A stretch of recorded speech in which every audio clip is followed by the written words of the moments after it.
balik lagi nih bareng kita. Nah, seperti biasanya, kali ini kita bakal nanya lagi nih. Pernah nggak lo ngerasa lo itu salah ngambil keputusan? Anggap aja lo udah milih nih buat kerja di suatu kantor. Ternyata lo malah nyesel karena lo dapet nggak enaknya pas lo udah kerja gitulah. Entah karena kantornya kejauhan dari rumah lo, entah karena gajinya yang kecil atau dikit, atau faktor-faktor lainnya deh. Nah, kali ini kita bakal share nih gimana sih caranya buat ngambil keputusan biar lo nggak nyesel di kemudian hari. Atau paling enggak buat meminimalisir penyesalan yang ada. Cara menentukan pilihan yang bakal kita kasih nih, ini bakal berguna banget buat lo ke depannya. Ya misalnya aja saat lo dihadapin pada pilihan jadi pengusaha atau jadi pekerja, kuliah di sini atau kuliah di sana, kerja ini atau kerja itu. Pada intinya buat nentuin deh berbagai pilihan yang ada. Jadi supaya lo dapet intinya, tonton sampai habis karena materi ini bakal berguna banget buat lo. Tapi sebelum itu, buat kalian yang baru ketemu kita adalah sekolah virtual era milenial yang ngajarin apa yang nggak diajarin oleh sekolah konvensional ke lo, berdasarkan masalah dan fenomena yang umumnya dihadapi orang-orang hari ini. Nah, balik lagi nih, gimana sih caranya buat nentuin keputusan? Pertama, gue kenalin lo dulu nih sama teori demand and supply. Nah, teori ini ngajarin ke kita tentang kebutuhan dan ketersediaan. Simpelnya gitu ya. Terus, apa sih hubungannya dengan ngambil keputusan ini? Simpel aja sih. Lo harus tahu dulu apa kebutuhan lo saat ini dan beberapa tahun ke depannya. Atau simpelnya itu goals jangka pendek lo dan goals jangka panjang lo. Habis itu, lo harus tahu juga nih yang namanya supply. Nah, supply ini apa yang kemungkinan bisa lo dapet dari berbagai pilihan yang ada atau pilihan yang tersedia nih ya. Jadi sampai sini udah paham lah ya. Nah, dari teori di atas ini, lo bakal diarahin tuh ke dua pertanyaan simple. What dan why. Pertama, apa yang bakal lo pilih? Dan kenapa lo mau ngambil pilihan itu berdasarkan supply yang ada.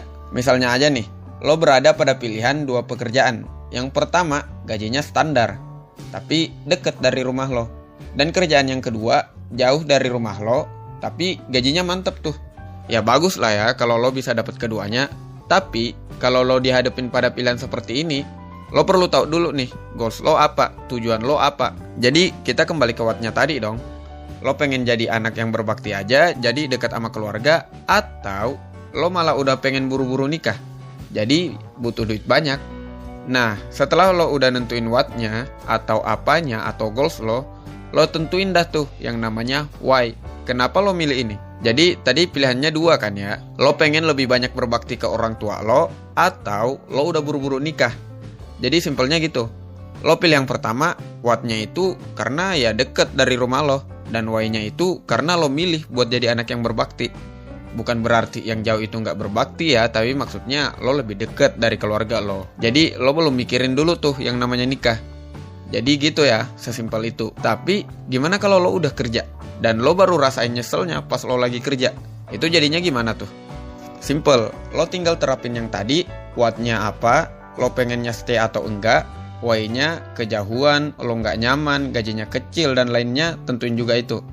Tapi lo perlu tambahan buat itu. Lo perlu tambahin yang namanya how.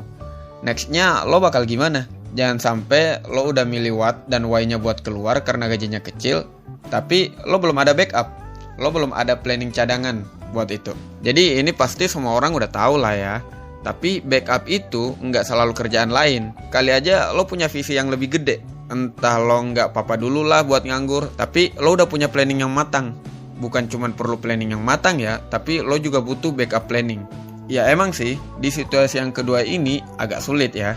Pada intinya, di yang kedua, lo perlu tahu what, why, dan how-nya.